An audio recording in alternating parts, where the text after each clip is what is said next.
Hello दोस्तों, आज के इस वीडियो में हम पंजाब नेशनल बैंक के उन्नति सेविंग्स अकाउंट्स को कंपेयर करने वाले हैं बैंक ऑफ बड़ौदा के एडवांटेज सेविंग्स अकाउंट्स के साथ में कि इन दोनों ही सेविंग्स अकाउंट्स में कौन कौन सा डिफरेंसेस होता है और आपको आज के डेट में कौन सा सेविंग्स अकाउंट्स ओपन करवाना चाहिए और साथ ही साथ कौन सा बैंक बेस्ट है आज के डेट में इन दोनों बैंकों में से। तो वीडियो को बिल्कुल भी स्किप मत करिएगा।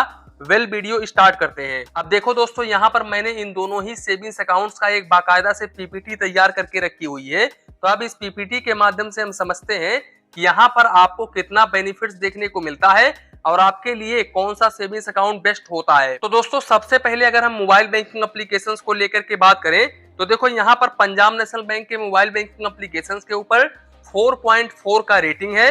14 लाख लोगों ने रिव्यू दिया हुआ है, साथ ही साथ 1 करोड़ प्लस लोगों ने डाउनलोड करके रखा हुआ है। वहीं पर भाई बैंक ऑफ बड़ौदा के मोबाइल बैंकिंग एप्लीकेशंस के ऊपर सेम रेटिंग है 4.4 का। इसके साथ साथ 12 लाख लोगों ने रिव्यू दिया हुआ है, साथ ही साथ 5 करोड़ प्लस लोगों ने डाउनलोड करके रखा हुआ है। तो अब इसी बात से पता चलता है कि भाई बैंक ऑफ बड़ौदा के कस्टमर्स काफी ज्यादा हैं पंजाब नेशनल बैंक के मुकाबले। साथ ही साथ दोनों ही बैंक DICGC से इंश्योर हैं, तो यहाँ पर आपका 5 लाख रुपए तक का अमाउंट बिल्कुल सुरक्षित होता है। अब क्योंकि ये सरकारी बैंक है तो ये भाई इतना जल्दी डूबने वाले नहीं है, आप इन बैंकों के ऊपर भरोसा कर सकते हो। भाई इन दोनों सेविंग्स अकाउंट्स में से कोई भी एक सेविंग्स अकाउंट आप ओपन करते हो तो यहाँ पर आपका जो एज है वो 18 ईयर्स प्लस होना चाहिए, आधार कार्ड पैन कार्ड होना चाहिए, साथ ही साथ आपका भारतीय नागरिक होना जरूरी है। आप इनके किसी भी ब्रांच के जरिए ओपन कर सकते हैं। इसके अलावा आप वीडियो KYC के माध्यम से भी बहुत ही इजिली ओपन कर सकते हैं। साथ ही साथ भाई आज के डेट में ये दोनों ही बैंक आपको 2.50% का रेट ऑफ इंटरेस्ट ऑफर करते हैं। हालांकि यहाँ पर थोड़ा सा 9-10 का फर्क है, आपको ज्यादा इंटरेस्ट रेट देखने को मिल जाता है, लेकिन उसके लिए आपको अपने अकाउंट में काफी हाई बैलेंस रखना होगा, तभी आपको ज्यादा इंटरेस्ट रेट देखने को मिलेगा।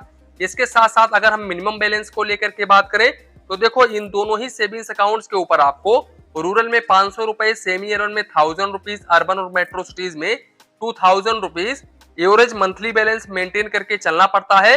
अब अगर आप इस बैलेंस को मेंटेन नहीं भी करते हो ना तो भी आपको कोई भी चार्जेस नहीं देना पड़ता है, क्योंकि हाल ही में इन दोनों बैंकों ने अपने मिनिमम बैलेंस चार्जेस को नील कर दिया है। तो अब आपको सेविंग्स अकाउंट्स के ऊपर मिनिमम बैलेंस चार्जेस बिल्कुल भी नहीं देना पड़ेगा।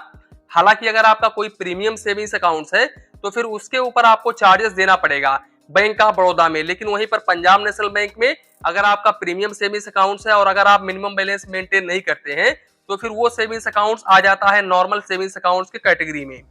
अब एसएमएस अलर्ट को लेकर के बात करें तो देखो पंजाब नेशनल बैंक में आपको मैक्सिमम 15 रुपए प्लस GST क्वार्टरली प्रति 3 महीने में चार्जेस देना पड़ता है, जबकि भाई बैंक ऑफ बड़ौदा में आपको 15 रुपए प्लस GST मंथली बेसिस पर मैक्सिमम चार्जेस देना पड़ता है। तो भाई ये थोड़ा सा बैंक ऑफ बड़ौदा का डिसएडवांटेज है कि यहाँ पर आपको एसएमएस अलर्ट के ऊपर काफी हाई चार्जेस देना पड़ रहा है।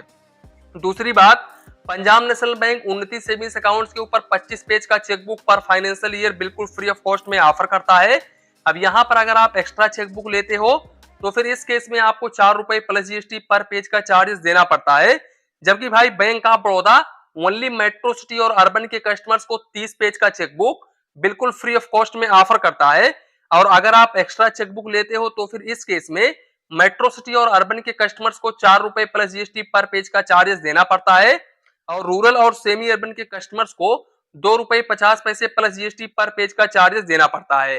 हालांकि मैं आप लोगों को बता दूं कि मेरे काफी सारे ऑडियंस ने कमेंट किया है कि भाई एडवांटेज सेविंग्स अकाउंट्स के ऊपर 30 पेज का चेकबुक मुझे मिला हुआ है और जबकि मेरा जो सेविंग्स अकाउंट्स है वो रूरल और सेमी अर्बन में है। तो हो सकता है भाई ब्रांच में कुछ और हो, क्योंकि यहाँ पर भाई इनके सर्विस चार्जेस में यही मेंशन है कि ओनली मेट्रो सिटी और अर्बन के कस्टमर्स को ही 23 पेज का चेकबुक देखने को मिलेगा। तो हो सकता है अगर आप रूरल और सेमी अर्बन में सेविंग्स अकाउंट्स ओपन करवाएं तो भी आपको 30 पेज का चेकबुक देखने को मिल जाए।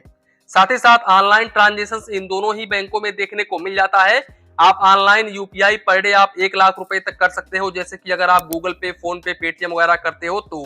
साथ ही साथ इन दोनों सेविंग्स अकाउंट्स के ऊपर आपको IMPS, RTGS, NEFT वगैरह देखने को मिल जाता है, आप मोबाइल बैंकिंग के जरिए कर सकते हो। तो यहाँ पर आपको कुछ भी डिफरेंसेस देखने को नहीं मिलेगा।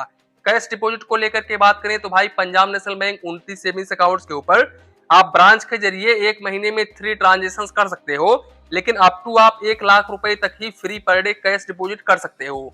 अब अगर आप इस लिमिट को क्रॉस करते हो तो फिर इस केस में आपको 1 रुपीज पर 1000 के हिसाब से चार्जेस देना पड़ता है और मिनिमम आपको 50 रुपए plus GST per transaction charges देना पड़ता है। जबकि भाई बैंक ऑफ बड़ौदा के ब्रांच के जरिए आप एक महीने में 5 ट्रांजेक्शन कर सकते हो। अब यहाँ पर बैंक ऑफ बड़ौदा ने लिमिट बिल्कुल भी नहीं लगाया है कि आपको इतना ही कैश डिपॉजिट करना है। अब यहाँ पर अगर आप इस लिमिट को क्रॉस करते हो तो फिर इस केस में रूरल और सेमी अर्बन के कस्टमर्स को 40 रुपए प्लस जीएसटी और मेट्रो सिटी और अर्बन के कस्टमर्स को 50 रुपए plus GST per transaction charges देना पड़ता है। तो यहाँ पर कैश डिपॉजिट लिमिट आपको बैंक ऑफ बड़ौदा में थोड़ा सा हाई देखने को मिल जाता है, तो ये बैंक ऑफ बड़ौदा का एडवांटेज हो जाता है। दूसरी बात कैश विड्रॉवल को लेकर के बात करें तो भाई पंजाब नेशनल बैंक के ब्रांच के जरिए आप एक महीने में 5 विड्रॉवल कर सकते हो, यानी कि 5 बार पैसे निकाल सकते हो बिल्कुल फ्री ऑफ कॉस्ट में। अब अगर आप इस लिमिट को क्रॉस करते हो तो फिर इस केस में आपको 2 रुपए प्लस जीएसटी पर 1000 के हिसाब से चार्जेस देना पड़ता है। वहीं पर अगर हम बैंक ऑफ बड़ौदा को लेकर के बात करें तो भाई बैंक ऑफ बड़ौदा में भी आप एक महीने में 5 ट्रांजेक्शन कर सकते हो, यानी कि 5 बार पैसे निकाल सकते हो इनके ब्रांच के जरिए। अब अगर आप इस लिमिट को क्रॉस करते हो तो फिर इस केस में रूरल और सेमी अर्बन के कस्टमर्स को 100 रुपए प्लस जीएसटी और मेट्रो सिटी और अर्बन के कस्टमर्स को 125 रुपए plus GST per transaction charges देना पड़ता है। अब दोस्तों अगर हम एटीएम कार्ड को लेकर के बात करें तो यहाँ पर पंजाब नेशनल बैंक आपको क्लासिक वेरिएंट का डेबिट कार्ड ऑफर करता है। इस डेबिट कार्ड के ऊपर इशुएंस फीस बिल्कुल फ्री ऑफ कॉस्ट होता है, लेकिन एनुअल मेंटेनेंस चार्जेस आपको 150 रुपए प्लस जीएसटी देना पड़ता है, जो कि टोटल आपके अकाउंट से 177 रुपए डेबिट होता है। इस डेबिट कार्ड से पंजाब नेशनल बैंक के ओन बैंक के एटीएम से 5 ट्रांजेक्शन कर सकते हैं। अब अगर आप इस लिमिट को क्रॉस करते हैं तो फिर इस केस में आपको 10 रुपए plus GST per transaction charges देना पड़ता है।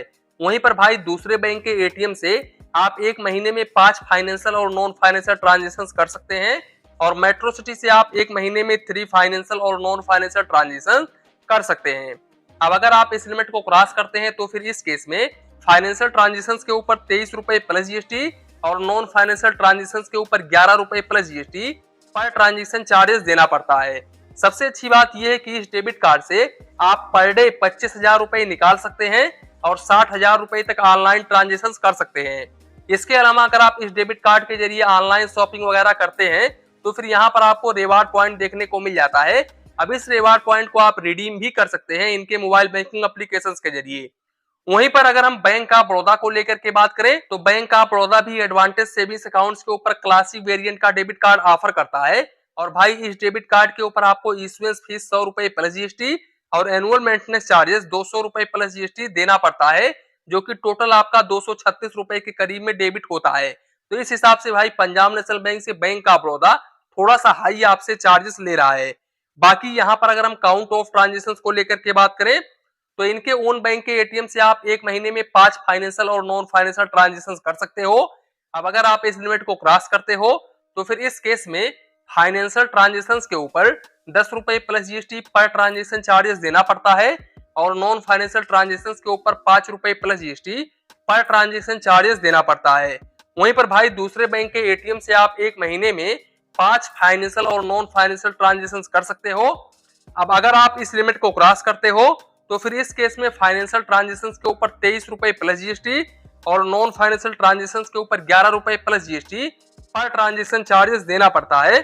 और भाई यहाँ पर इस डेबिट कार्ड से आप 25,000 रुपए पर डे निकाल सकते हो और 50,000 रुपए तक ऑनलाइन ट्रांजेक्शन कर सकते हो। दोस्तों सबसे इंपॉर्टेंट पॉइंट मैं आप लोगों को बता दूं कि अगर आप पंजाब नेशनल बैंक का उन्नति सेविंग्स अकाउंट ओपन करते हो ना तो यहाँ पर अप टू आप 1 लाख रुपए तक ही फ्री पर डे किसी के पास में ट्रांसफर कर सकते हैं। इससे अधिक बिल्कुल भी आप ट्रांसफर नहीं कर सकते। इससे अधिक अगर आप करते हैं तो यहाँ पर आपका अमाउंट थ्रेशोल्ड हो जाता है, तो यहाँ पर आप इससे ज्यादा ट्रांजेक्शन नहीं कर सकते हैं। और दूसरी बात भाई यहाँ पर आप 40 डेबिट इंटरेस्ट से अधिक नहीं कर सकते। अब यहाँ पर काफी सारे लोगों के मन में कंफ्यूजन होगा कि भाई हम ऑनलाइन ओनली 40 ही ट्रांजेक्शन कर सकता हूँ हाफ ईयर में 6 महीने में, तो ऐसा कुछ भी नहीं है भाई। अगर आप ब्रांच के जरिए कोई ट्रांजेक्शन करते हो जैसे कि स्लिप के माध्यम से पैसे वगैरह निकालते हो तो जो भी डेबिट एंट्रीज होता है सिर्फ वही काउंट होता है। बाकी आप ऑनलाइन कोई भी ट्रांजेक्शन करो यहाँ पर इस एंट्रीज में बिल्कुल भी वो ट्रांजेक्शन काउंट नहीं होता है। तो यहाँ पर एक चीज यही डिसएडवांटेज है उन्नति सेविंग्स अकाउंट्स का कि आप पर डे 1 लाख रुपए से अधिक ट्रांसफर नहीं कर सकते, जबकि bank of Baroda advantage savings accounts के ऊपर आप ट्रांसफर कर सकते हो। लेकिन भाई बैंक ऑफ बड़ौदा में भी आपको एक डिसएडवांटेज देखने को मिलता है। देखो यहाँ पर कमर्शियल ट्रांजेक्शन बिल्कुल भी अलाउड नहीं होता है bank of Baroda advantage savings accounts के ऊपर। अगर आप कमर्शियल ट्रांजेक्शन करते हो और अगर बैंक को शक हो जाता है कि भाई इस सेविंग्स अकाउंट्स के ऊपर कमर्शियल ट्रांजेक्शन हो रहा है, तो फिर इस केस में भाई आपका जो सेविंग्स अकाउंट्स है वो ब्लॉक कर दिया जाता है, बंद कर दिया जाता है बगैर नोटिस दिए। तो इस बात का आप जरूर ध्यान रखें, आप कमर्शियल ट्रांजेक्शन बिल्कुल भी सेविंग्स अकाउंट्स के ऊपर ना करें, फिर आपको जाना पड़ेगा ब्रांच में और मगजमारी करना पड़ेगा। तो इससे अच्छा भैया बिजनेस ट्रांजेक्शन आप बिल्कुल भी सेविंग्स अकाउंट के जरिए ना करो। इसके लिए आप एक करंट अकाउंट ओपन करवा सकते हो। अब यहाँ पर अगर आप मेरी ओपिनियन मांगोगे कि मुझे कौन सा सेविंग्स अकाउंट ओपन करवाना चाहिए, तो देखो बैंक तो दोनों ही अच्छे हैं, लेकिन भाई ट्रांजेक्शन के मामले में उन्नति सेविंग्स अकाउंट बेकार है। यहाँ पर आपको ट्रांजेक्शन लिमिट काफी कम देखने को मिलता है, भले ही आपको चार्जेस काफी कम देना पड़ रहा है, लेकिन आप पर डे 1 लाख रुपए से अधिक का ट्रांसफर नहीं कर सकते। मान लो अगर आपको कभी जरूरत पड़ी 2 लाख 4 लाख रुपए ट्रांसफर करने की, तो फिर आप इस सेविंग्स अकाउंट के जरिए बिल्कुल भी ट्रांसफर नहीं कर सकते। तो इससे अच्छा है अगर आपको ट्रांजेक्शन ज्यादा करना है तो फिर इस केस में आप बैंक ऑफ बड़ौदा का एडवांटेज सेविंग्स अकाउंट ओपन करवा सकते हो। वैसे दोनों ही बैंक काफी अच्छे बैंक हैं और दोनों ही बैंक गवर्नमेंट सेक्टर के बैंक हैं। अब दोस्तों आप जिस बैंक में चाहें उस बैंक में अपना सेविंग्स अकाउंट ओपन करवा सकते हैं। ये वीडियो ओनली एजुकेशन पर्पस बनाया गया है। तो इसी के साथ में वीडियो समाप्त करते हैं। वीडियो पसंद आया हो तो प्लीज वीडियो को एक लाइक करिए और अपने चैनल फाइनेंस बैंकिंग को सब्सक्राइब करिए। मन में कुछ डाउट हो, कंफ्यूजन हो तो प्लीज कमेंट करिए। धन्यवाद, मिलते हैं नेक्स्ट वीडियो में।